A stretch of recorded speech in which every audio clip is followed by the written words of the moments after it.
అందరికీ నమస్కారం. మోహన్ ఇల్లంతా సర్దుతున్నాడు. చాలా హడావుడి పడుతున్నాడు. పిల్లలు అమెరికా నుంచి వస్తున్నారు. మోహన్కి హైదరాబాద్లో ఉద్యోగం. రిటైర్ అవ్వటానికి ఇంకా 7 సంవత్సరాలుంది. మోహన్ భార్య మాధవి చనిపోయి 3 సంవత్సరాలైంది. మోహన్ మళ్ళీ పెళ్లి చేసుకోలేదు. ఒక్క అబ్బాయి పేరు రవి. వాడికి పెళ్ళయింది. ఒక పిల్లాడు. వాళ్ళు అమెరికాలో ఉంటున్నారు. అప్పట్లోనే మాధవికి ప్రాణం మీదకొస్తే ఇక రెండో బిడ్డ లేకుండా ఒక్క పిల్లాడితోనే ఆపరేషన్ చేయించాల్సి వచ్చింది. రవి అమెరికా నుండి వచ్చి సంవత్సరం రోజులైంది. వాళ్ళమ్మ చనిపోయాక ఒకసారి వచ్చాడు. మళ్ళీ ఇప్పుడొచ్చాడు. కోడలు రజని, మనవడు రమేష్. కోడలు చాలా మంచి పిల్ల. తనకు చిన్నతనంలోనే తండ్రి చనిపోయాడు. తల్లే అన్నీ అయి పెంచింది. రజనికి ఒక అన్నయ్య కూడా ఉన్నాడు. మాధవి పాపం చేసినన్నాళ్ళు చేసి ఈ సంసారం నెట్టుకొచ్చింది. చివరి రోజుల్లో క్యాన్సర్తో 3 సంవత్సరాలు పోరాడి ప్రాణాలు విడిచింది. అప్పట్నుంచి మోహన్ ఒంటరివాడయ్యాడు. మాధవి బతికున్నన్నాళ్ళు అన్ని పనులు, ఇంటి పనులు, బయట పనులు అన్నీ తానొక్కటే చూసుకునేది. మోహన్ ఆఫీస్ పని తప్ప ఏమీ పట్టించుకోడు. అంటే రోజు తానిల్లు చేరేసరికి రాత్రి 8 గంటలవుతుంది. మాధవి రవికి పెళ్ళైన కొద్ది రోజులకే కన్ను మూసింది. అప్పట్నుంచి మోహన్ పూర్తి ఒంటరివాడయ్యాడని చెప్పాలి. కొడుకు తన దగ్గర లేడు. తాను కూడా ఉద్యోగం వదిలి అమెరికా వెళ్ళలేడు. కొడుకు కోడలు, మీరుద్యోగం మానేసి మా దగ్గరికి రండి. ఒంటరిగా ఇలా ఎన్నాళ్ళుంటారు? లేదా ఎవరినైనా రెండో పెళ్లి వాళ్ళనైనా సరే పెళ్లి చేసుకోండి, మీకు తోడుగా ఉంటుంది అన్న ప్రస్తావన తెస్తారు. ఫోన్లో మాట్లాడినా లేదా ఇక్కడికొచ్చినా ఏదో ఒక రోజు ఈ ప్రస్తావన వస్తుంది. మోహన్కి మాధవి బ్రతికి ఉన్ననాడు కష్టం తెలియలేదు. ఒక రకంగా మోహన్కి కష్టం తెలియకుండా అన్నీ తానే చూసుకుంటూ నెట్టుకొచ్చింది మాధవి. ఇప్పుడు మోహన్ అన్నీ తాను చూసుకోవాలి. మాధవి చనిపోయిన కొత్తల్లో చాలా కష్టం అనిపించినా ఇప్పుడిప్పుడే అన్ని పనులకు అలవాటు పడుతున్నాడు. కానీ రోజు ఏదో ఒక ఇబ్బంది పడుతూనే ఉన్నాడు. ఎంతైనా ఆడవాళ్లు ఉండి ఇల్లు చూసుకున్నంత పద్ధతిగా ఉండదు. వాళ్ళు లేనప్పుడు మాధవి లేని లోటు బాగా కనిపిస్తోంది. రేపుదయం ఎయిర్పోర్టుకు వెళ్ళి వీళ్ళని రిసీవ్ చేసుకోవాలి అని అనుకుంటూ ఇల్లు శుభ్రం చేస్తున్నాడు. ఎంత చేసినా ఏదో ఒక పని ఉంటూనే ఉంటుంది. ఆడవాళ్లు ఉండి చూసుకుంటే ఇంటి కళ వేరుగా ఉంటుంది. కానీ కొంచెమన్నా శుభ్రం చేయాలి కదా అని అనుకుంటూ శుభ్రం చేయటం అయిందనిపించాడు. రేపుదయం 6 గంటలకల్లా ఫ్లైట్ వస్తుంది. ముందుగానే వెళ్ళాలి కాబట్టి ఆలస్యం చేయకుండా త్వరగా పడుకోవాలి అని అనుకుంటూ మంచం మీద నడుం వాల్చాడు మోహన్. పడుకోగానే గుర్తుకొచ్చింది, రేపుదయం 4 గంటలకు అలారం పెట్టుకోవాలి, లేవాలి అని. మళ్ళీ లేచి టేబుల్ మీద పెట్టిన ఆ సెల్ ఫోన్ తీసుకుని అలారం పెట్టి ఫోను దిండు పక్కనే పెట్టుకుని పడుకున్నాడు మోహన్. ఉదయం 5 గంటలకే ఎయిర్పోర్టుకు చేరుకున్నాడు మోహన్. తన పిచ్చిగాని గంట ముందే వచ్చి కూర్చున్నాడు. తన కోసం ఫ్లైట్ ముందుగా రాదు కదా. ఫ్లైట్ ఎయిర్పోర్టు చేరటమే 6 గంటలకి చేరుతుంది. అదొచ్చాక వీళ్ళు బ్యాగ్స్ కలెక్ట్ చేసుకుని బయటకు వచ్చేసరికి మరో అరగంటైనా పడుతుంది. అంటే తాను గంటన్నర ముందొచ్చాడు అని చెప్పాలి. అదీకాక మనల్ని ఎయిర్పోర్ట్ లోపలికి రానివ్వరు. అందరూ నిలబడి వచ్చే వాళ్ళ కోసం ఎదురు చూసే చోటనే తాను కూడా నిలబడాలి. వాళ్ళు బయటికి వచ్చాకనే అందరూ కలిసి బయటికి రావాలి. మోహన్కి ఇవన్నీ తెలుసు. కానీ ఏదో ఆరాటం. ఎక్కడ ఆలస్యం అవుతుందో అన్న భయం. దీంతో ముందుగా వచ్చి కూర్చున్నాడు. మాటి మాటికి టైం చూసుకుంటున్నాడు మోహన్. తన పిచ్చిగాని తన కోసం కాలం త్వరగా పరిగెత్తదు కదా. మొత్తానికి కొడుకు కోడలు మనవడు మహేష్ అందరూ బయటకొచ్చారు. తాతగారు అని అంటూ మనవడు మహేష్ వెంటనే గుర్తుపట్టి పరిగెత్తుకుంటూ మోహన్ దగ్గరికి వచ్చాడు. అందరూ కలిసి మోహన్ కారులోనే ఇంటికి చేరారు. కూర్చోండి, కాఫీ పెడతాను, తాగాక మాట్లాడుకుందాం అని అన్నాడు మోహన్. లేదులే మావయ్య, నేను ముఖం కడుక్కొని వచ్చి కాఫీ పెడతాను, మీరు కూర్చోండి అని అంది రజని. ఎందుకమ్మా, మీరొచ్చేసరికే కాఫీ రెడీగా ఉంటుంది, త్వరగా రండి అని కాఫీ పెట్టడానికి లేచాడు మోహన్. పిల్లాడికి ముఖం కడిగి కోడలు ముఖం కడుక్కొని వచ్చేసరికి కాఫీ కప్పులతో ఎదురొచ్చాడు హాల్లోకి మోహన్. ప్రయాణపు కబుర్లు మాట్లాడటం అయ్యాక ఎలా ఉన్నారు నాన్న? మీరొక్కరే ఉండటం మాకు చాలా బాధగా ఉంది. ఓకే, 2 నెలలు సెలవు పెట్టి అమెరికా రండి నాన్న. మా దగ్గరకొచ్చి అక్కడ రెసెట్గా ఉండండి అని బతిమలాడుతున్నట్లుగా ఎంతో ప్రేమతో అన్నాడు రవి. రజని కూడా పదే పదే మోహన్కి చెప్పింది అమెరికా రమ్మని. రజనికి తండ్రి లేకపోవటంతో మామగారు మోహన్ని తన తండ్రిలాగా భావించి ఎంతో ప్రేమగా గౌరవంగా చూసుకుంటుంది. చూద్దాంలేమ్మా, రిటైర్మెంట్కు ఇంకా టైం ఉంది కదా, రిటైర్ అయ్యాక ఎటు మీ దగ్గరికే కదా రావాలి అని అన్నాడు మోహన్. ఈ 6 సంవత్సరాలు ఎలాగోలా నెట్టేస్తాను అని అన్నాడు మోహన్. ఈలోగా మనవడు మహేష్ పరిగెత్తుకుంటూ వచ్చాడు. మనవడితో కబుర్లు చెబుతూ ఆటలు ఆడుతూ ఎంతో సంతోషంగా గడిపాడు మోహన్. వారం రోజులు సంతోషంగా గడిపాడు మోహన్ పిల్లలతో. రజని విశాఖపట్నంలో ఉన్న తన తల్లి అన్నగారిని కూడా చూసొస్తానని అనటంతో మహేష్తో కలిసి ప్రయాణం ప్లాన్ చేశాడు రవి. ఇక రేపుదయం బయలుదేరతారు అని అనగా ఆ రోజు రాత్రి మోహన్తో, మీరు మరో పెళ్ళైనా చేసుకుంటే బాగుంటుంది. ఈ వయసులోనే కదా నాన్న మీకు తోడుండాలి. ఆరోగ్యంలో ఏదైనా తేడా వచ్చినా ఇంట్లో ఒక మనిషి అంటూ ఉండాలి కదా. భర్త చనిపోయిన వాళ్ళు ఉంటారు, మాకు అభ్యంతరం లేదు కదా నాన్న. మేమెప్పుడో ఒకసారొచ్చి వెళతాం. ఎల్లకాలం మీతో మేం ఉండలేం కదా. మీతో అలా ఉండాలంటే భార్య స్థానంలో ఒకరుండాలి. అందుకే పెళ్లి చేసుకోండి అని అన్నారు రవి రజని ఇద్దరు. లేదమ్మా, ఈ వయసులో నేను పెళ్లి చేసుకోకూడదు, బాగుండదు అని అన్నాడు మోహన్. నాకిప్పుడు బాగానే ఉంది. ఆడమనిషి తోడు లేకుండా ఉండటానికి అలవాటు పడ్డాను. మళ్ళీ ఇంకో ఆడమనిషి వచ్చి నా జీవితంలో ఉన్న ఈ కాస్త ప్రశాంతత కూడా లేకుండా చేయవచ్చు. మీకు నాకు మధ్య మనస్పర్ధలు రావటానికి ఆమె దోహదపడే అవకాశం కూడా ఉంది. మీ అమ్మలాంటి మంచిదనం కలవాళ్ళు చాలా తక్కువ మంది ఉంటారు. నాకు బాగానే ఉంది. నువ్వు అమ్మాయి రజని, మీరిక ఈ విషయం గురించి ఆలోచించకండి అని ఆ విషయం అంతటితో ఆపేయాలి అని అన్నట్లుగా చెప్పి చాలా పొద్దుపోయింది. రేపు మళ్ళీ త్వరగా బయలుదేరాలి, పడుకోండి అని మాట దాటేశాడు మోహన్. మోహన్కి మాధవి అంటే చాలా ప్రేమ. పాతకాలం మనిషి కాబట్టి ప్రేమను ఎలా చూపించాలో చేతకాక ఏనాడు తన మనసులో ఉన్న ప్రేమను మాధవికి నేరుగా చెప్పలేకపోయాడు. లేని ప్రేమను ఉన్నట్లు చాలా గొప్పగా చెప్పి భార్యను మోసం చేసేవాళ్ళు ఉన్న రోజుల్లో తనకు మాధవి పైన ఉన్న ప్రేమను చూపించడం కూడా చేతకానివాడు మోహన్. చిన్నతనం నుంచి తాను పెరిగిన వాతావరణం కూడా మోహన్ జీవితాన్ని చాలా వరకు ప్రభావితం చేసిందనే చెప్పాలి. కేవలం తిండి బట్ట ఇచ్చినంత మాత్రాన తల్లిదండ్రులు పిల్లల్ని పెంచి పెద్ద చేసినట్లు కాదు. పిల్లలకి ప్రేమ, అభిమానం, ఆప్యాయత పంచాలి. ఆడపిల్లలకు తన తల్లి తోడు ఉంది. తండ్రి తనకు కావలసినవి అన్నీ చూసుకుంటాడు అనే నమ్మకం, ధైర్యం తండ్రి మీద ఉండాలి. మోహన్ ఏదైతే తన జీవితంలో కోల్పోయాడో అవన్నీ తన భార్య, పిల్లలకు ఇవ్వాలని తాపత్రయం, కోరిక మనసులో ఉన్న చూపించటం చేతకాని వాడు. తాను జీవితంతో పోరాడి ఓడిపోకూడదు అన్న పట్టుదలతో ముందుకు సాగి జీవితాన్ని ఇప్పటి వరకు విజయవంతంగా లాక్కొచ్చాడు. ఆఫీస్లో కూడా ఎవరో చేసిన తప్పులకు యాజమాన్యం తనను తప్పుపట్టి తర్వాత తాము తప్పు చేశాము అని పశ్చాత్తాపడిన సందర్భాలు కూడా చాలానే ఉన్నాయి. అయినా జీవితంలో అలాగే పోరాడుతున్నాను. తాను చేసే పనికి మంచి విలువ కట్టడం, తనని ఇతరులు మెచ్చుకోవటం అనే సంఘటనలు మోహన్ జీవితంలో చాలా తక్కువ. అందుకే మోహన్ తన జీవితంలో అన్నిటికీ తన భార్యనే సర్వస్వం అని అనుకున్నాడు. కానీ ఆమె దూరమైపోయింది. తన జీవితం చీకటిమయమైంది.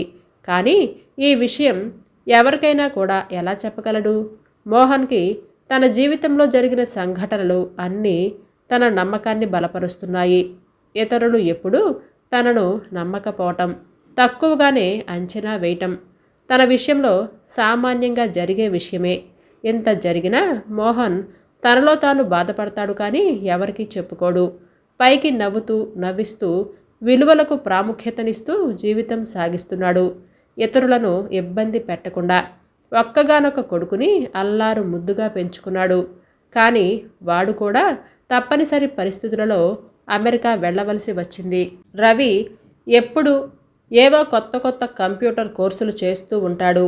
వాటి మీద బాగా స్టడీ చేశాడు. ఈ రోజుల్లో పిల్లలందరికీ కంప్యూటర్ గురించి అవగాహన ఎక్కువ. కానీ రవికి తన ఆఫీస్లో మిగిలిన వాళ్ళకన్నా కంప్యూటర్ పరిజ్ఞానం ఎక్కువ. అందువలన రవిని వాళ్ళ కంపెనీ వాళ్ళు ఎక్కువగా అమెరికాకు పంపిస్తారు. అలాగే కొంతకాలం సాగింది. కానీ మాధవి కాలం చేసిన తర్వాత మానసికంగా బాగా కుంగిపోయాడు. జీవితంతో పోరాడే శక్తి తనకు లేదు అనే నిర్ణయానికి వచ్చాడు. ఒంటరిగా మాధవి జ్ఞాపకాలలో ఉంటూ కాలక్షేపం చేస్తున్నాడు. అందుకే ఈ సమయంలో తన జీవితంలోకి మరో మనిషి రావటానికి ససేమిరా ఒప్పుకోవటం లేదు. ఈ విషయం ఒక్క సుందర్తో తప్ప ఎవరితోనూ మాట్లాడడు. తన బాధ ఎవరికో ఒకరికి చెప్పుకోవాలి కాబట్టి మాధవితో పంచుకునే విషయాలు సుందర్తో అప్పుడప్పుడు చెబుతుంటాడు. కొన్ని సందర్భాలలో సుందర్ కూడా తనను అర్థం చేసుకోడు, తప్పు పడుతూ ఉంటాడు. ఇంకా ఏవేవో మాటలంటూ ఉంటాడు. సుందర్ తన జీవితంలో 10 సంవత్సరాల క్రితం బ్యాంకు ఉద్యోగంలోనే పరిచయమైన వ్యక్తి. తాను కూడా మోహన్ పనిచేసే బ్యాంకులోనే పనిచేస్తున్నాడు. కానీ ఇద్దరికీ మంచి స్నేహం కుదిరింది. ముఖ్యంగా నమ్మదగ్గ వ్యక్తి. అందుకే మోహన్ తన పర్సనల్ విషయాలు కూడా సుందర్తో మాట్లాడుతూ ఉంటాడు. మోహన్ ఆఫీస్లో చాలా బిజీగా పనిచేసుకుంటున్నాడు. సుందర్ మోహన్ టేబుల్ దగ్గరికి వచ్చి మోహన్ పెళ్లి గురించి మాటలు మాట్లాడటం మొదలుపెట్టాడు. ఒకసారి నీ పెళ్లి గురించి ఆలోచించు మోహన్ అని అన్నాడు సుందర్. వద్దురా, అసలు ఆ ప్రస్తావన తేవద్దు అని అన్నాడు మోహన్. అలా కాదు, వయస్సు పెరిగిన తర్వాత ఎవరో ఒకరు తోడుగా ఉండాలి కదా, అందుకైనా చేసుకోవాలి.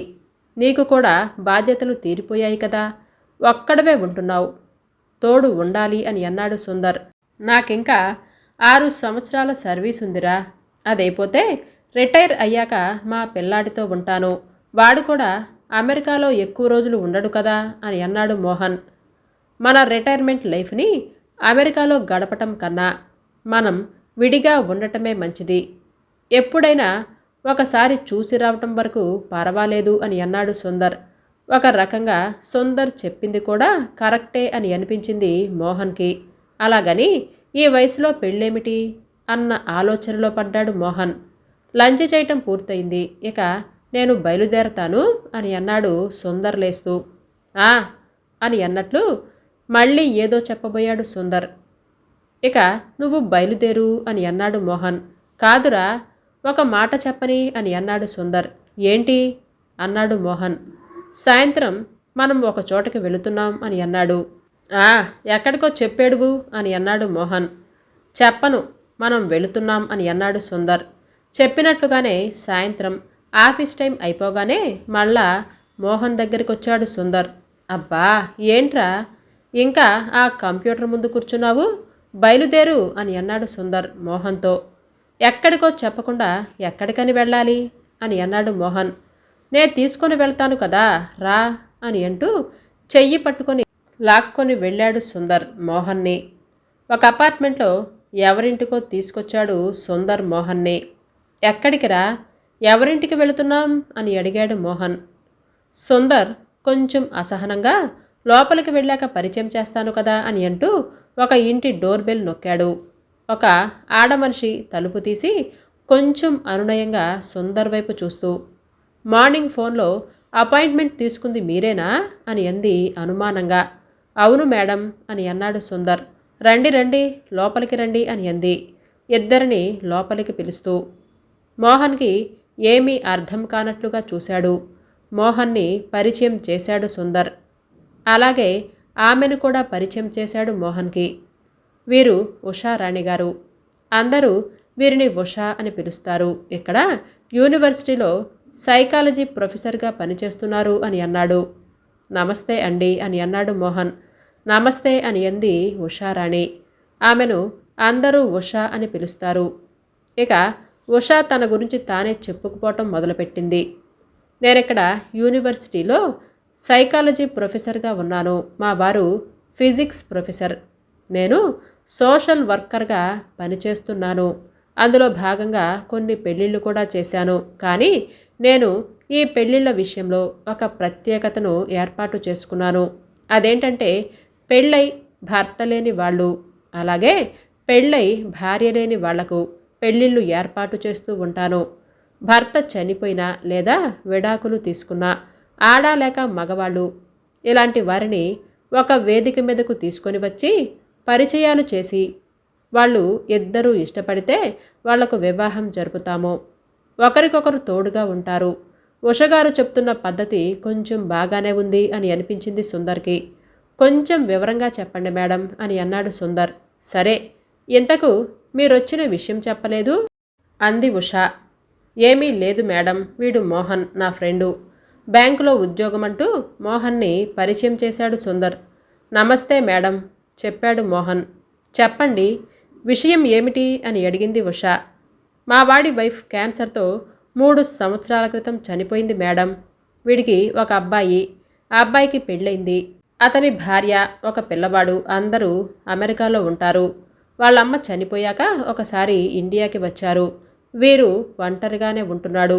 ఓకే అని అంది ఉష. వీడికి ఎవరైనా రెండో పెళ్లి వాళ్ళ సంబంధం చూసి పెళ్లి చెయ్యాలి అనే ఆలోచన అని అన్నాడు సుందర్. నాకలా చేసుకోవటం ఇష్టం లేదు మేడం అని అన్నాడు. మరి నా దగ్గరికి ఎందుకొచ్చారు అని అంది ఉష ఆశ్చర్యంగా సుందర్ వైపు చూస్తూ. లేదు మేడం, ఇక్కడ ఒక చిన్న సమస్య ఉంది. మా వాడు పెళ్ళికంతగా ఇంట్రెస్ట్ చూపించటం లేదు, కానీ మేము ఈ వయసులో ఒక తోడు ఉండాలి అని చెబుతున్నాం, వినటం లేదు. మీరైనా ఒక మాట చెబితే నసిగాడు సుందర్. చూడండి, నేను వచ్చిన వాళ్ళని ఒప్పించి వాళ్లకు పెళ్లి మీద ఇష్టాన్ని కలుగజేసి పెళ్ళిళ్ళు చేయను. వాళ్లకుగా వాళ్ళు ఒకరినొకరు ఇష్టపడి ఒప్పుకొని చేసుకుంటే చేస్తాము. ఇంకా ఇరువైపులా వాళ్ళ పిల్లలు ఇష్టపడితేనే చేసుకుంటారు. ఇష్టపడకపోయినా చేసుకుంటారా అన్నది చేసుకునే వాళ్ళ ఇష్టం అని అంది ఉష కొంచెం కోపంగా. అలాగే మేడం, మీరెలా చెప్తే అలా చేస్తాం. మా వాడికి పెళ్లి చేయండి మేడం అని అన్నాడు సుందర్. అయితే ఒక పని చేద్దాం. వచ్చే నెలలో మేమొక పరిచయ వేదిక ఏర్పాటు చేస్తాం. ఈలోగా మీరు మా దగ్గర రేపు మా ఆఫీస్లో రిజిస్టర్ చేసుకోండి. మీ డీటెయిల్స్ ఇవ్వండి, మీకు ముందుగా చెబుతాము. మీరు పరిచయ వేదిక ఏర్పాటు చేసిన రోజున రండి. అక్కడకు వచ్చిన వారిని చూసి నచ్చిన వారిని సెలెక్ట్ చేసుకోవచ్చు అని అంది ఉష. సరేనంటూ బయటకొచ్చారు సుందర్ మోహన్. కనీసం ఒక్క మాటైనా చెప్పలేదేంటి ఈమె దగ్గరకు వస్తున్నట్లుగా అని అన్నాడు చిరాగ్గా. చెప్తే నువ్వు వద్దంటావు అని అన్నాడు సుందర్. నాకసలు పెళ్ళొద్దురా బాబు అంటే ఈ గోలేంటి అని అన్నాడు మోహన్. కాదురా మోహన్, ఒక్క మాట విను. నీక వయసు పెరిగిపోతుంది. వయసు పెరిగేదే కానీ తరిగేది కాదు. నీకు ఏ రోగమో రుష్టో వస్తే సహాయానికైనా ఇంట్లో ఒక మనిషి ఉండాలి కదా. దీనికి తోడు నువ్వు కూడా ఒక ఆడమనిషికి తోడు నీడా ఇచ్చి సహాయం చేసిన వాడివి అవుతావు. దానికోసమైనా ఒప్పుకోవాలి అని అన్నాడు సుందర్. తనకిష్టం లేకపోయినా మరొకరికి సహాయపడతాను కదా అని. సరే, ఏదో ఒకటి ఏడు అని అన్నాడు మోహన్. ఉష దగ్గర నుంచి ఫోన్ వచ్చింది సుందర్కి. ఎల్లుండి ఆదివారం నాడు పరిచయ వేదిక ఏర్పాటు చేస్తున్నాం. మీకు ఇంట్రెస్ట్ ఉంటే రావచ్చు అని అంది సుందర్తో ఉష. సుందర్ వెంటనే మోహన్కి ఫోన్ చేసి ఈ విషయం చెప్పాడు. ఆదివారం ఉదయం వాళ్ళు చెప్పిన టైంకి ఒక 10 నిమిషాలు ముందుగానే చేరారు మోహన్ సుందర్లు ఉషా వాళ్ళ ఆఫీస్కి. వచ్చిన వాళ్లలో మగవాళ్లే ఎక్కువ మంది ఉన్నారు ఆడవాళ్ల కన్నా. మెచ్చుకోవాల్సిన విషయం ఏమిటంటే అందరూ చెప్పిన టైంకే వచ్చారు. ఒక్క 5 నిమిషాలు అటు ఇటుగా. వాళ్ళ ఆఫీస్ పద్ధతి ప్రకారం ఒక చిన్న సైజు స్టేజీ, దాని మీద ఒక యాంకర్ ఉన్నారు. యాంకర్ వాళ్ళ సంస్థ గురించి, సంస్థ యొక్క పద్ధతుల గురించి చెబుతుంది. పేరు రిజిస్టర్ చేసుకున్న వాళ్ళు స్టేజీ మీదకి వచ్చి ఎవరి గురించిన వివరాలు వాళ్ళు చెప్పాలి. వాళ్ళ రిజిస్ట్రేషన్ సీరియల్ ప్రకారం పేర్లు మటుకు వాళ్ళు పిలుస్తారు. ఎవరి పేరు పిలిస్తే వాళ్ళు స్టేజ్ మీదకి వచ్చి వారి గురించిన వివరాలు అంటే చేసే ఉద్యోగం లేదా వ్యాపారం, పెళ్ళై ఎన్నాళ్ళైంది, ఇప్పుడు మరో పెళ్లి కోసం ఎందుకొచ్చారు, పిల్లలు ఏ ఊళ్ళో ఉన్నారు, ఏం చేస్తున్నారు మొదలైన జనరల్ వివరాలు చెప్పాలి. మగవాళ్ళు ఆడవాళ్ళిద్దరూ ఈ వివరాలు చెప్పాలి. వీళ్ళు చెప్పిన వివరాలు నచ్చిన వాళ్ళు ఉషగారి యాజమాన్యం ద్వారా సంప్రదించి ముందుకు వెళ్ళవచ్చు. మొత్తం మీద ఒక 50 మంది వచ్చుంటారు. వాళ్ళలో రిజిస్ట్రేషన్ చేసుకున్న వాళ్ళు ఒక 20 మంది ఉంటారు. మోహన్ పేరు స్టేజ్ మీదకి రమ్మని పిలిచారు. కానీ మోహన్ స్టేజ్ మీదకి వెళ్ళలేదు. యాంకర్ ఇచ్చిన బ్రీఫింగ్లోని వివరాలు మోహన్ గురించి అందరికీ తెలిసాయి. మోహన్ లాగానే ఒకరిద్దరు ఆడవాళ్ళు స్టేజ్ మీదకు రాకుండా ఆగిపోయారు. స్టేజ్ మీదకు రాకుండా ఉన్న వాళ్ళ వివరాలు పూర్తిగా యాంకర్ వద్ద ఉండవు. ఎవరి గురించి వాళ్లే స్టేజీ మీద చెప్పుకోవాలి. దాన్ని బట్టి తమకు కావలసిన జోడీని సెలెక్ట్ చేసుకోవచ్చు. మిగిలిన విషయాలు ఉషా మధ్యవర్తిగా ఉండి తర్వాత కార్యక్రమాన్ని నడుపుతుంది. స్టేజ్ మీదకి వచ్చి చెప్పిన వారి వివరాలు నచ్చిన వారి పేరు ఉషకు చెబితే ఉష మధ్యవర్తిగా ఉండి తర్వాత కార్యక్రమాన్ని నడుపుతుంది. ఏరా, ఎవరైనా నచ్చారా? మోహన్ని అడిగాడు సుందర్. ఏమీ మాట్లాడకుండా మౌనంగా ఉన్నాడు మోహన్. ఈలోగా ఉష అటుగా వచ్చింది. నమస్తే మేడం అని అన్నారు మోహన్. ఇద్దరు ఉషని ఉద్దేశించి నమస్తే అని అంటూ తన క్యాబిన్లోకి వెళుతూ వాళ్ళని కూడా రమ్మంది ఉష. మోహన్, సుందర్ ఇద్దరు ఉష క్యాబిన్లోకి వెళ్ళారు. వీళ్లతో పాటు యాంకర్ కూడా ఉష క్యాబిన్లోకి వచ్చి నెమ్మదిగా ఉషతో ఏదో చెప్పింది. రమ్మను అని అంది ఉష. మీరు కూర్చోండి అని అంది ఉష మోహన్, సుందర్లని ఉద్దేశించి. యాంకర్తో పాటు మరో ఇద్దరు ఆడవాళ్లు కూడా ఉష క్యాబిన్లోకి వచ్చారు. రండి, కూర్చోండి అని అంది ఉష కుర్చీలు చూపిస్తూ వాళ్ళిద్దరినీ ఉద్దేశించి. వాళ్ళకి మోహన్, సుందర్లను బ్యాంకు ఉద్యోగస్తులంటూ పరిచయం చేసింది. ఆ ఆడవాళ్లకు కూడా మోహన్, సుందర్లకు పరిచయం చేసింది. ఒకరు రమ్య, మరొకరు కావ్య. ఇద్దరు సోషల్ వెల్ఫేర్ డిపార్ట్మెంట్లో పనిచేస్తున్నారు అని అంటూ నమస్తే చెప్పుకున్నారు నలుగురు ఒకరికి ఒకరు. వాళ్లను గమనించసాగాడు మోహన్. ఇద్దరు 45 నుంచి 50 సంవత్సరాల మధ్య వయసువారై ఉంటారు. ఒకరికి కొంచెం జుట్టు తెల్లబడుతుంది. మోహన్, సుందర్లను కూడా రమ్య, కావ్య ఇద్దరు గమనించసాగారు. కాసేపు మామూలు మాటలు మాట్లాడుకున్న తర్వాత మోహన్, సుందర్లను ఒక్క నిమిషం బయట కూర్చోమని చెప్పి రమ్య, కావ్యలతో మాట్లాడి వాళ్లను పంపించిన తర్వాత మళ్ళీ మోహన్, సుందర్లను తన క్యాబిన్లోకి పిలిచింది ఉష. చెప్పండి, మీకెవరైనా నచ్చారా అని అడిగింది ఉష. మావాడు స్టేజ్ మీదకు వెళ్ళి తన గురించి ఏమీ చెప్పలేదు, కానీ వచ్చి చెప్పిన వాళ్ళ వివరాలు జాగ్రత్తగా విన్నాడు అని అన్నాడు సుందర్. ఇందులో తొందర పడకూడదు. మీకు కావలసినంత టైం తీసుకోండి. మేము 15 రోజులకొకసారి ఈ మాదిరిగా పరిచయ వేదికను ఏర్పాటు చేస్తాము. దాదాపు మొదటి 3వ ఆదివారం ఏర్పాటు చేస్తాము. ఒక్కసారి మిస్ అయినా ఇంకో ఆదివారం మీరు రావచ్చు అని అంది ఉష. మీరు గమనించే ఉంటారు, ఇప్పుడొచ్చిన ఇద్దరు ఆడవాళ్ళలో ఒకరు మగతోడు కోసం వచ్చారు. ఆమె పేరు కావ్య. సోషల్ వెల్ఫేర్ డిపార్ట్మెంట్లో ఆఫీసర్గా పనిచేస్తుంది. వయస్సు సుమారుగా 50 సంవత్సరాలు ఉండవచ్చు. ఆమె భర్త 25 సంవత్సరాల గల కూతురు కార్ యాక్సిడెంట్లో చనిపోయారు. ఒక కొడుకు ఉన్నాడు, కానీ అమెరికాలో ఉంటాడు. ఈమెకింకా చాలా సర్వీస్ ఉంది. తనకు డబ్బుకు కొదవలేదు. కొడుకు దగ్గరికి వెళ్ళలేదు. కొడుకు ఉద్యోగం వదిలి ఇండియాకి రాడు. కోడలతో కూడా సత్సంబంధాలు లేవు. ఈమెకు ఒక మగతోడు కావాలి, సెక్యూరిటీ కావాలి. సమాజంలో ఆడమనిషికి వివాహితురాలు అంటే కొంత సెక్యూరిటీ ఉంటుంది. వివాహం కోసం కాకపోయినా సెక్యూరిటీ కోసమైనా ఇంకా వయస్సు పెరిగే కొద్దీ ఇద్దరికి ఒకరికి ఒకరు తోడు కావాలి కాబట్టి వివాహం చేసుకుంటారు. దాదాపు అందరూ పిల్లల అనుమతితోనే పెళ్లి చేసుకుంటారు. 2 కుటుంబాలు కూడా పిల్లలతో సహా ఒక కుటుంబంలాగా కలిసిపోతారు.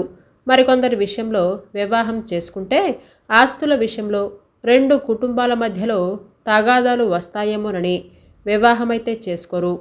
బయట సమాజంలో భార్యాభర్తలుగానే చెప్పుకుంటారు. ఒకే ఇంట్లో ఉంటూ భార్యాభర్తలుగానే కాపురం చేసుకుంటారు. పిల్లల్ని మటుకు కనరు. ఒకవేళ ఇద్దరికి మనసులు, అభిప్రాయాలు, అలవాట్లు, పద్ధతులు మొదలైనవి ఒకరివి మరొకరికి నచ్చకపోతే, ఒక ఇంట్లో ఇమిడి ఉండకపోతే ఎవరి దారి వారిది విడిపోతారు. కానీ ఇలాంటి కేసులు మాకింతవరకు అస్సలు రాలేదు. చాలా వరకు అందరూ సంతోషంగా ఉన్నవారే ఉన్నారు అని వివరించింది ఉష. అంతా విన్న తర్వాత అలాగే మేడం, మేం ఆలోచించి చెబుతాము అని లేచారు మోహన్, సుందర్లు. చూడండి, మీరేదైనా మాట్లాడాలంటే వచ్చే ఆదివారం మటుకే కుదురుతుంది. మిగిలిన రోజుల్లో నేనుండను. ఆఫీస్ స్టాఫ్కి చెప్పాల్సి ఉంటుంది అని చెప్పింది ఉష. మేమొచ్చే ఆదివారం కలుస్తాం మేడం అని సుందర్, మోహన్ ఇద్దరూ వెళ్ళిపోయారు. మోహన్ వాళ్ళు వెళ్ళగానే రమ్య, కావ్య మళ్ళీ వచ్చారు. కావ్య మోహన్ వివరాలు ఉషని అడిగింది. కావ్య మోహన్ని ఉదయం నుంచి గమనిస్తూనే ఉంది. అతను చాలా హుందాగా ఉంటాడు, పద్ధతిగా మాట్లాడుతున్నాడు, మంచి ఉద్యోగం, గౌరవనీయమైన కుటుంబం నుంచి వచ్చాడు, బాధ్యతలు లేవు, ఒక్క కొడుకు కూడా అమెరికాలోనే ఉంటాడు. దాదాపు తన లైఫ్ స్టైల్కి మోహన్ లైఫ్ స్టైల్కి మ్యాచ్ అవుతుంది అని అనిపిస్తుంది. మరి అతని అభిప్రాయం ఏమిటో మరి. ఓకే, ఒక మాట ఉషగారికి చెబితే వచ్చే వారం మీటింగ్లో అపాయింట్మెంట్ మోహన్ గారి దగ్గర తీసుకుంటారు అని అనుకుంటూ మేడం పిలిచింది కావ్య ఉషని ఉద్దేశించి. చెప్పండి అని అంది ఉష. ఏమీ లేదు మేడం, ఇందాక మీతో ఇద్దరు మాట్లాడారు కదా అని చెప్తుంది కావ్య. ఈలోగా మోహన్ సుందర్లు వాళ్ళేనా అని అంది ఉష. అవును మేడం, మోహన్ గారి గురించి అని అంటూ నసిగింది కావ్య అడగటానికి సిగ్గుపడుతూ. దానికి సంకోచం ఎందుకండి, మేము చేసేదే మిమ్మల్ని మీకిష్టమైన వాళ్ళతో కలపటం. అయితే అతనితో మీటింగ్ ఏర్పాటు చేయమంటారా అని అడిగింది ఉష. కావ్య చెప్పేలోగానే ఒక పని చేస్తా, అతనికి ఫోన్లో మీ వివరాలు చెబుతాను. అతనికి ఇంట్రెస్ట్ ఉంటే వచ్చే ఆదివారం రమ్మంటాను. అతను వస్తానంటే మీకు కూడా ముందుగానే ఫోన్ చేసి చెప్తాను. మీరు కూడా రావచ్చు. ఒకరి అభిప్రాయాలు ఒకరు మాట్లాడుకోవచ్చు అని అంది ఉష. సరే మేడం అని చెప్పి అక్కడి నుంచి వెళ్ళిపోయారు కావ్య, రమ్య. మోహన్ ఆఫీస్ నుంచి త్వరగా ఇల్లు చేరాడు. కాఫీ పెట్టుకొని తాగుదాం అని స్టవ్ దగ్గరికి వెళ్ళాడు. ఈలోగా కాలింగ్ బెల్ మోగింది. వస్తున్నా అని అంటూ వెళ్ళి తలుపు తీశాడు. హాయ్ బాస్ అని అంటూ ఎదురుగా సుందర్. రారా అని అంటూ లోపలికి రమ్మన్నాడు సుందర్ని మోహన్. ఏంట్రా కుస్తీ పడుతున్నావు వంటింట్లో అని అంటూ వంటింటి వైపు తొంగి చూశాడు సుందర్. ఏమీ లేదురా ఉండు, నీకు కూడా కాఫీ తెస్తాను అని అంటూ వెళ్ళి సుందర్కి కాఫీ తెచ్చాడు. సుందర్ కాఫీ చప్పరిస్తూ అడిగాడు మోహన్ని. ఏం ఆలోచిస్తున్నావురా?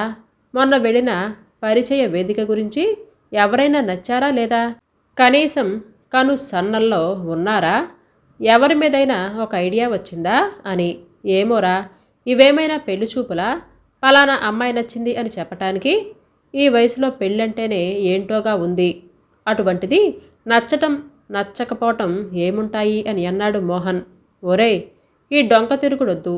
పలానా వాళ్ళు అని ఒకరిద్దరిని ఐడియాలో ఉంచుకో.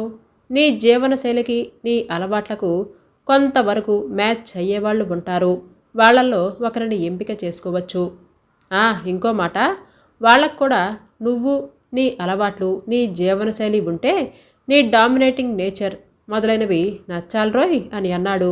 సరే గాని మనం బయలుదేరే ముందు ఇద్దరు లేడీస్ వచ్చారు కదా అని సుందర్ అంటూ ఉండగానే మోహన్ అందుకొని కావ్య, రమ్య అని అన్నాడు. ఆశ్చర్యం వేసింది సుందర్కి. వాళ్ళ పేర్లు భలే గుర్తున్నాయిరా అని అన్నాడు సుందర్. ఏం లేదు, అక్కడికొచ్చిన వాళ్ళలో కావ్య అన్న ఆవిడే కాస్త పద్ధతిగా ఉందనిపించింది అని అన్నాడు మోహన్. అది కాదురా, ఇందులో మొహమాటం ఎందుకు? నీకు పర్వాలేదంటే చెప్పు, నేను మాట్లాడతాను అని అన్నాడు సుందర్. ఈలోగా మోహన్ ఫోన్ మోగింది. హలో అని అన్నాడు మోహన్. హలో, నేనండి ఉషని. వచ్చే ఆదివారం మీరు ఫ్రీగా ఉంటారా? మా ఆఫీస్కి రాగలరా అని అడిగింది ఉష. ఫ్రీనే కానీ శుక్రవారం కానీ చెప్పలేనండి. ఆదివారం విషయం ఇంత ముందుగా చెప్పాలంటే కష్టం. సామాన్యంగా ఆఫీస్ పని ఆదివారం రోజు ఉండదు. ఇంతకీ విషయం ఏమిటి చెప్పలేదు అని అన్నాడు మోహన్. ఏమీ లేదు సార్, మీరెళ్లే ముందు కావ్య గారు అని వచ్చారు కదా అని అంది ఉష. ఎవరో ఇద్దరు ఆడవాళ్ళు వచ్చారు అని అన్నాడు పేర్లు తెలీదన్నట్లు. అదేనండి, వాళ్ళల్లో కావ్య అన్న ఆవిడ సోషల్ వెల్ఫేర్ డిపార్ట్మెంట్లో పనిచేస్తుంది. మీరు వచ్చే ఆదివారం మా ఆఫీస్కి వస్తే వాళ్ళను మీకు పరిచయం చేస్తాను. మీరు మాట్లాడుకోండి, నేను కూడా ఉంటాను. నచ్చితే ఓకే అనుకోవచ్చు. ఇక ఆస్తుల విషయంలో వాటాలు అడుగుతారు అనే భయం ఉంటే అఫీషియల్గా వివాహం చేసుకోవద్దు. గవర్నమెంట్ రికార్డుల్లో ఎక్కడ మీరు ఆమెకు భర్త అని రాయొద్దు. సమాజంలో మీరు భార్యాభర్తలుగా చలామణవుతారు. ఇంట్లో మీ ఇష్టం, భార్యాభర్తలుగా ఉంటారో లేదా కేవలం రూమ్మేట్స్ లాగా ఉంటారో అది మీరు నిర్ణయించుకోవచ్చు. ఇదే మాట ఆదివారం నాడు కలిసినప్పుడు కావ్యగారికి కూడా చెబుతాను అని అంది ఉష. అలాగేనండి, ఆదివారం వచ్చే సంగతి నేను శుక్రవారం నాడు చెబుతాను అని అన్నాడు మోహన్. ఓ, కంగ్రాట్స్ రా, ఆడబోయిన తీర్థం ఎదురొచ్చినట్లుంది. వాళ్ళ విషయమే చెప్పేది ఉషగారు. అయితే వచ్చే ఆదివారం ప్రోగ్రాం ఫిక్స్ అయినట్లేనా అని అన్నాడు సుందర్. నవ్వూరుకున్నాడు మోహన్. అయితే నేను వస్తాన్రా అని వెళ్ళిపోయాడు సుందర్. శుక్రవారం నాడు ఉష మోహన్కి ఫోన్ చేసి అడిగింది, ఆదివారం రావటానికి కుదురుతుందా అని. అలాగే వస్తాము అని చెప్పాడు మోహన్. ఈ విషయం సుందర్కి కూడా చెప్పాడు. అలాగే వెళదాం, అడగాల్సిన ప్రశ్నలన్నీ లిస్ట్ రాసుకోరోయ్ అని అన్నాడు సుందర్ మోహన్తో. సరేలేరా అని అంటూ నవ్వాడు మోహన్. ఆదివారం ఉదయం మోహన్ ఏం చేస్తాడో ఏమో, త్వరగా అంటేనే రెడీ అవటానికి గంట పడుతుందీడికి అని అనుకుంటూ మోహన్ ఇంటికి వచ్చి వీడు రెడీ అవటానికి ఎంతసేపు పడుతుందో ఏమో అని అనుకుంటూ బెల్ నొక్కాడు. మోహన్ వచ్చి తలుపు తీశాడు. సుందర్కి పూర్తిగా ఆశ్చర్యం. అప్పటికే మోహన్ రెడీ అయి కూర్చున్నాడు. జస్ట్ వచ్చి తలుపు తీశాడు. ఏ రోయ్, కావ్యగారంటే బాగా ఇష్టంలాగా ఉందే. ఆదివారం నాడు వెంటపడి లేపినా పొద్దెక్కేదాకా నిద్రపోతావు, అలాంటిది అప్పుడే రెడీ అయ్యావా అని అన్నాడు సుందర్ ఆశ్చర్యంగా.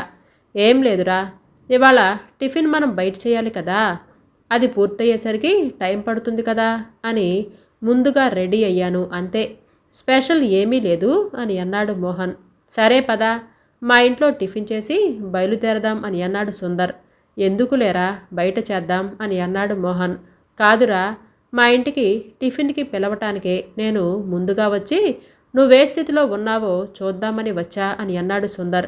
ఇద్దరు సుందరింట్లో టిఫిన్ ముగించుకొని ఉషా వాళ్ళ ఆఫీస్కి బయలుదేరారు. సుమారు 10 గంటలప్పుడు ఉషా వాళ్ళ ఆఫీస్కి చేరారు మోహన్ సుందర్లు. అప్పటికే ఉషాగారు వచ్చేశారు. కావ్య రమ్య ఇద్దరు ఉషాగారి క్యాబిన్లో మాట్లాడుకుంటున్నారు. మోహన్ సుందరు ఇద్దరు ఉషా ఆఫీస్కి చేరేసరికి వేళ్ల కోసమే ఎదురు చూస్తున్నట్లుగా వెంటనే ఉష తన క్యాబిన్లోకి రమ్మంది. మోహన్ సుందర్లు ఉషా క్యాబిన్లోకి తలుపు తోసుకొని వెళ్ళారు. అప్పటికే కావ్య రమ్య ఇద్దరు ఉన్నారు. వీళ్ళు మంచి టైమింగ్స్ మెయింటైన్స్ చేశారులే అని అనుకుంటూ ముగ్గురికి నమస్తే చెప్పారు మోహన్ సుందర్లు. వాళ్ళు కూడా ప్రతి నమస్కారాలు చేశారు. కావ్య మోహన్లను ఒకరిని ఒకరికి మళ్ళీ పరిచయం చేసింది ఉష. వారి మధ్య మొహమాటాన్ని కొంచెం తగ్గించాలని మోహన్ గురించి కావ్యకి, కావ్య గురించి మోహన్కి వాళ్ళు తనకిచ్చిన ఇన్ఫర్మేషన్ని షేర్ చేసింది. మోహన్ గారు, కావ్య గారు, మీరిద్దరూ ఒకరితో ఒకరు విడిగా మాట్లాడుకోవచ్చు. ఆ గదిలో మాట్లాడుకోండి నిర్మోహమాటంగా. మీ అభిప్రాయాలు, అలవాట్లు, మీ బలహీనతలు ఒకరికొకరు చెప్పుకోండి. అభ్యంతరాలు ఉంటే అప్పుడే అక్కడే నిర్మోహమాటంగా చెప్పేయవచ్చు అని అంది ఉష. పర్లేదు మేడం అని అన్నాడు మోహం కొంచెం మొహమాటంగా. కాదు సార్, మీ అభిప్రాయాలు నిరభ్యంతరంగా చెప్పుకోవచ్చు. ఇప్పుడు మాట్లాడకపోతే తర్వాత ఇబ్బంది పడతారు. ఆ తర్వాత మీ తగాదాలు నేను తీర్చాలి అని అంది నవ్వుతూ. కావ్య గారు వెళ్ళండి, ఒంటరిగా మీరు మాట్లాడేవి ఉంటే మాట్లాడండి. ఇంకేమైనా చెప్పాలంటే నా క్యాబిన్లో చెప్పవచ్చు అని అంది ఉష.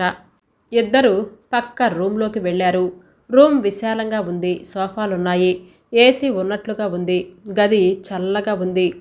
ఇద్దరు చెరొక సోఫా మీద కూర్చున్నారు. కావ్య మౌనంగా ఉంది.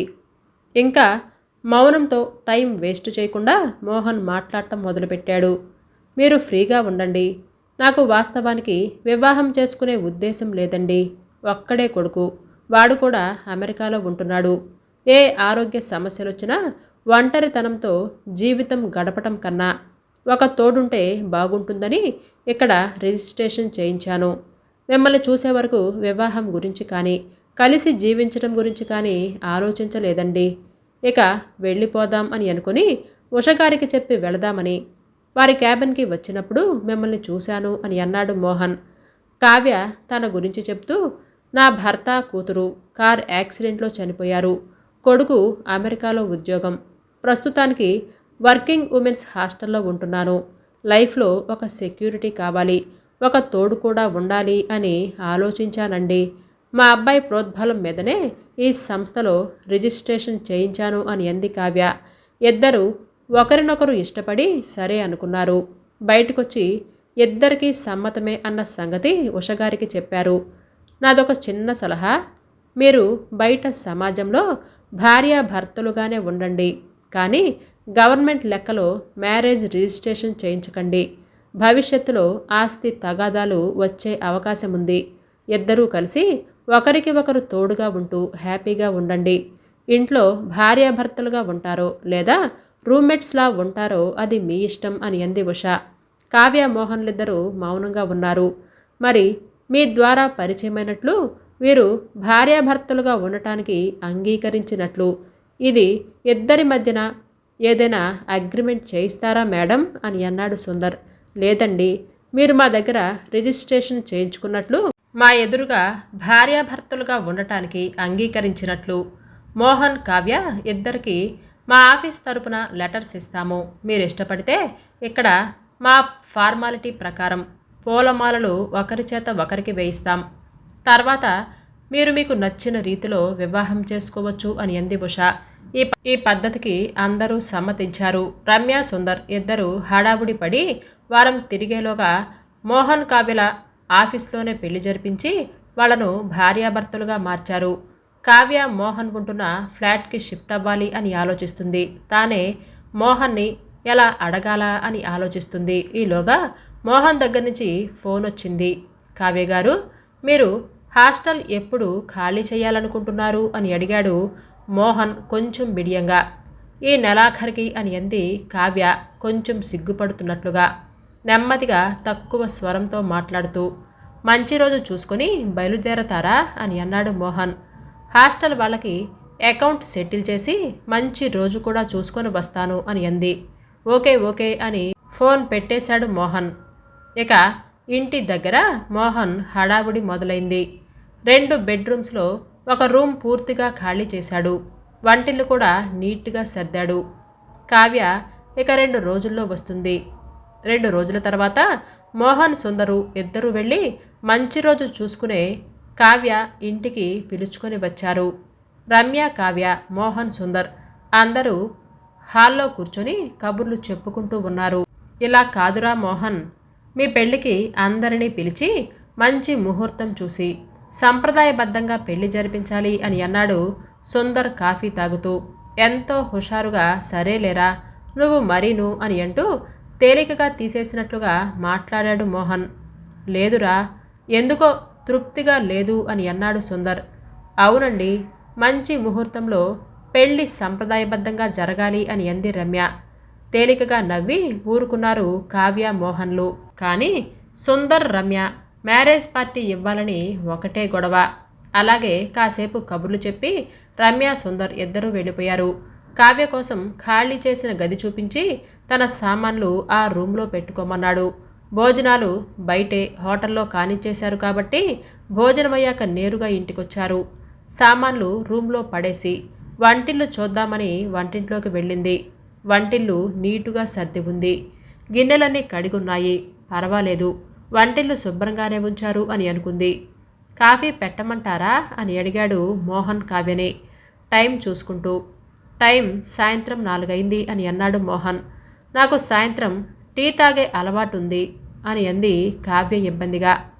నాకు టీ తాగే అలవాటేనండి, మీరు కాఫీ తాగుతారేమో అని అడిగాను అని అన్నాడు మోహన్. నేను టీ పెడతాను ఉండండి అని అంటూ ముందుకొచ్చాడు మోహన్. వద్దు ఉండండి, నేను పెడతాను అని అంటూ వంటింట్లోకి వెళ్ళింది కావ్య. టీ పట్టుకొచ్చింది కావ్య హాల్లోకి. కావ్య మోహన్తో జీవనం గడపాలి అని వచ్చిందే కానీ మనసులో భయంగానే ఉంది. మోహన్ ఎటువంటి వాడో, మంచి కానీ లేదా చెడు కానీ అతని అలవాట్లు ఎలా ఉంటాయో, తొందరగా చిరాకు పడతాడో లేదా నిదానస్తుడో ఏదైనా కొన్ని రోజులు గడిస్తేనే కానీ తెలీదు. కొత్త మనిషితో కొత్త జీవితం. తానెలా ఆలోచిస్తుంది కానీ మోహన్ పరిస్థితి కూడా ఇలాగే ఉంటుంది కదా అని అనుకుంది. కాసేపు రెస్ట్ తీసుకుందాం అని ఎవరి రూమ్స్లోకి వాళ్ళు వెళ్ళి తలుపేసుకున్నారు. సుమారు సాయంత్రం 7 గంటలప్పుడు హాల్లోకి వచ్చి సోఫాలో కూర్చున్నాడు మోహన్. ఆలోచనలో పడ్డాడు. రాత్రికి ఫుడ్ సంగతేమిటి, ఏం చెయ్యాలి అని అనుకుంటూ ఇంతలో కావ్య కూడా హాల్లోకి వచ్చింది. రండి అని అంటూ పిలిచాడు మోహన్ కావ్యని. నన్ను మీరు అండి అనకండి అని అంది కావ్య సోఫాలో కూర్చుంటూ. లేదులేండి అని అన్నాడు మొహమాటంగా మోహన్. అలా కాదు, మీరు నాకన్నా పెద్దవారు కదా, నన్ను కావ్య అని పిలిస్తే చాలు అని అంది కావ్య నెమ్మదిగా నవ్వుతూ. మరి రాత్రికి మీల్స్ బయట చేద్దామా అని అన్నాడు మోహన్. లేదండి, నేను వంట చేస్తాను అని అంది. వద్దండి, ఈ రోజుకి బయట భోజనం చేద్దాం, వస్తూ కూరలు కూడా తెచ్చుకుందాం, ఇక రేపటి నుంచి ఇంట్లోనే చేయొచ్చు కదా అని అన్నాడు మోహన్. సరే అని అంది కావ్య. ఇక కాదనలేక, మీరు పొద్దున్నే లేవగానే కాఫీనా లేక టీ తాగుతారా అని అడిగాడు మోహన్. మొదటిసారి మటుకే కాఫీ, ఇక తర్వాతంతా టీనే అని అంది కావ్య. ఓకే, గుడ్, అయితే కాసేపాగి నేను వెళ్ళి కూరలు తెస్తాను, మీరు ఈలోగా రెడీ అవ్వండి, 8 గంటలకు బయటికి వెళ్ళి భోజనం చేసి వద్దాం అని అన్నాడు మోహన్. సరే అంది కావ్య. ఇద్దరూ బయటికి వెళ్ళి భోజనం చేసొచ్చి ఎవరి గదిలో వాళ్ళు పడుకున్నారు. మరుసటి రోజు ఉదయం ముందుగా లేచి కాఫీ పెట్టేసి కావ్య రూమ్ తలుపు తట్టాడు Mohan. Good morning, coffee ready అని అన్నాడు మోహన్ కావ్యని ఉద్దేశించి. తాను ముందుగా లేవనందుకు కొంచెం సిగ్గుపడింది కావ్య. తనే లేచి కాఫీ పెట్టి ఉంటే ఎంత బాగుండేది అని అంటూ తనను తాను తిట్టుకుంది. గబగబా వెళ్ళి బ్రష్ చేసుకొని వచ్చింది. కాఫీ తాగటం అవగానే స్నానం చేసొచ్చి దేవుడికి దీపం పెట్టి ఇక వంటింట్లోకి వెళ్ళింది. తనకన్నా మోహన్ ముందు ఆఫీస్కి వెళతాడు. ఇద్దరికి లంచ్ బాక్స్ రెడీ చేసింది. మోహన్ ఇంటి డూప్లికేట్కి ఒకటి కావ్యకిచ్చాడు. మోహన్ కన్నా కావ్య ముందుగా ఇంటికొస్తుంది. ఇలా 6 నెలలు గడిచాయి. ఇద్దరూ ఎవరి గదుల్లో వాళ్ళుంటున్నారు. సహజీవనం మటుకే సాగుతుంది. ఒకరిని ఒకరు అర్థం చేసుకున్నారు. ఒకరి అలవాట్లు ఇష్టాలు ఇంకొకరు తెలుసుకొని ఒకరిని ఒకరు గౌరవించుకుంటూ రోజులు గడిపారు. 2 పిల్లలు వీడియో కాల్స్ చేసి మాట్లాడుతున్నారు. ఎవరి పిల్లలు మాట్లాడినా 2 వీడియో కాల్ అటెండ్ అవుతున్నారు. ఇలా చేయటం వలన 2 ఫ్యామిలీల పిల్లలు వీళ్ళిద్దరికీ దగ్గరయ్యారు. నిజంగా తాళికట్టి కావ్యను మోహన్ వివాహం చేసుకోకపోయినా బయట సమాజానికి వీళ్ళిద్దరూ భార్యాభర్తలు అనే చెప్పుకుంటున్నారు. కేవలం తాళి కట్టలేదు అన్న మాటే కానీ వాళ్ళు భార్యాభర్తలులాగానే ఉంటున్నారు. ఇద్దరి మధ్య మనస్పర్ధలు వచ్చి ఎవరి దారి వారిది అవుతుందేమో అని అన్నట్లుగా లేదు. మోహన్ కావ్యల ప్రయాణం ప్రశాంతంగా ఒకరిని ఒకరు గౌరవిస్తూ రూమ్మేట్స్ లాగానే జీవనం సాగిస్తున్నారు. మోహన్ కూడా ఏ రోజు కావ్యతో అసభ్యంగా ప్రవర్తించడం జరగలేదు. చాలా హుందాగా ఉంటాడు. తన పరంగా ఆలోచిస్తే తన భార్యను ఎప్పటికీ మరచిపోలేదు. కానీ జీవితంలో ఒక తోడు కోసమే సహజీవనం గడుపుతున్నాడు. కావ్య పరిస్థితి కూడా ఇలాంటిదే. తనకు సమాజంలో ఒకరి భార్యగా ఒక గుర్తింపు, సెక్యూరిటీ కావాలి. అది తాను పొందగలిగింది. ఇది చాలు అని అనుకుంది కావ్య. రోజులు గడిచే కొద్దీ ఒకరి మీద ఒకరికి చనువు పెరిగింది. ప్రతిరోజు కావ్యనే ఇంటికి ముందుగా వస్తుంది. మోహన్కి ప్రతిరోజు బ్యాంకులో లేట్ అవుతుంది. 8 గంటలకు కానీ ఇల్లు చేరడు. మోహన్ వచ్చే వరకు కావ్య టీవీతోనే కాలక్షేపం చేస్తుంది. తనకి తెలియకుండానే కావ్య మోహన్ కోసం సాయంత్రం 7 గంటల నుంచే ఎదురు చూడటం మొదలుపెట్టింది. మోహన్ వచ్చే వరకు టీ తాగకుండా కూర్చుంటుంది. ఆఫీస్ నుంచి వచ్చిన మనిషి తాను అలాగే ఉండకుండా స్నానం చేసి ఫ్రెష్గా ముస్తాబై మోహన్ కోసం ఎదురు చూస్తుంది. మోహన్ ఇంటికి రాగానే ఎంతో ప్రేమతో ఎదురొచ్చి ల్యాప్టాప్, బ్యాగ్, లంచ్ బాక్స్ అందుకుంటుంది. స్నానానికి నీళ్లు రెడీ చేసి మోహన్ రూమ్లోకి చనువుగానే వెళ్ళి మోహన్కి టవల్ తెచ్చిస్తుంది. దాదాపు ఇది రోజు ఇలాగే జరుగుతుంది. కావ్య నోటితో చెప్పకుండా మోహన్ని భర్తగా ఇష్టపడుతుందని చేతులతో చెప్తుంది. కావ్య పనులలో అంతరార్థం మోహన్ గ్రహించాడు. కావ్య తనకి దగ్గరవ్వాలి అని ప్రయత్నిస్తున్నట్లుగా అర్థమైంది. మోహన్కి కూడా కావ్య అంటే ఇష్టం, కానీ ఎలా చెప్పగలడు? ఆఫీస్లో పని త్వరగా ముగించుకొని 8 గంటలకు కూడా 7 గంటలకు ఇల్లు చేరేటట్లు ఇంటికి రావటం మొదలుపెట్టాడు. ఇంటికి రాగానే సీరియస్గా తన రూమ్లోకి వెళ్ళిపోకుండా హాల్లో కూర్చొని టీ తాగుతూ కావ్యతో కబుర్లు చెప్పటం మొదలుపెట్టాడు. కావ్యని షాపింగ్కి వెళదాము అని తానే అడిగి ఇద్దరూ కలిసి షాపింగ్, మార్కెట్ మొదలైన అన్ని పనులు కలిసి వెళ్ళి కలిసి రావటం మొదలుపెట్టారు. ఇంటి పనుల్లో కూడా కొంచెం ఇదివరకు అలవాటైంది కాబట్టి కావ్యకి సహాయపడుతున్నాడు. దాదాపు ఇద్దరు ఒకరిని ఒకరు అర్థం చేసుకొని ఒకరికి ఒకరు చెప్పుకోకపోయినా భార్యాభర్తల్లానే మెలగసాగారు. ఒకరోజు కావ్యని చూడటానికి కావ్యకి పిన్నిగారవుతారు. పిన్ని బాబాయ్ గారు వచ్చారు. వాళ్ళు 4 రోజులు పని మీద వచ్చారు. వాళ్ళు కావ్య పిన్ని వాళ్ళు కాబట్టి మోహన్ వాళ్ళ కోసం 2 రోజులు సెలవు పెట్టి కావ్య మీద ఉన్న ఇష్టాన్ని రుజువు చేసుకోవటానికి ప్రయత్నిస్తున్నాడు. వాళ్ళు వచ్చిన పని పూర్తి చేయటానికి సహాయపడుతున్నాడు. వాళ్లను హాల్లో పడుకోమని చెప్పలేక మోహన్ చొరవ తీసుకుని వాళ్ళ పిన్ని బాబాయ్లను కావ్య రూమ్లో ఉండమని చెప్పాడు. కావ్యని తన రూమ్లోనే సర్దుకోమన్నాడు. కానీ మోహన్ మటుకు రాత్రిళ్ళు హాల్లో ఉన్న సోఫాలో పడుకున్నాడు. కావ్య వాళ్ళ పిన్ని బాబాయ్ వెళ్ళిపోయిన తర్వాత 10 రోజులకే అమెరికా నుంచి మోహన్ కొడుకు రవి భార్య పిల్లాడితో వచ్చారు. రవి వాళ్ళు అమెరికా నుంచి వచ్చినప్పుడు కూడా కావ్య రూమ్ని వాడుకునేవారు. అప్పుడు కూడా మోహన్ పడక హాల్లోనే. కానీ మోహన్ ఇలా సోఫాలో పడుకోవటం మోహన్ కొడుకు రవికి నచ్చలేదు. పైగా తన తండ్రికి పేరుకు ఒక తోడుని తెచ్చుకున్నాడు కానీ భార్యను తెచ్చుకోలేదు అని అనుకున్నాడు. ఇదే విషయం రాత్రి భోజనం చేసేటప్పుడు కావ్య మోహన్లు ఇద్దరితో మాట్లాడి వాళ్ళను సంప్రదాయంగా ఒక మంచి ముహూర్తంలో వివాహం చేసుకోవటానికి ఒప్పించాడు. రవి కావ్యతో కూడా ప్రత్యేకంగా మాట్లాడి కావ్యకి తన నిర్ణయం మీద ఏ అభ్యంతరం లేదు అని తెలుసుకున్నాడు. కావ్య మోహన్లు ఇద్దరూ ఒకరి మీద ఒకరు ఇష్టపడుతున్నారు కాబట్టి రవి ఇష్టానికి ఇద్దరూ అడ్డు చెప్పలేదు.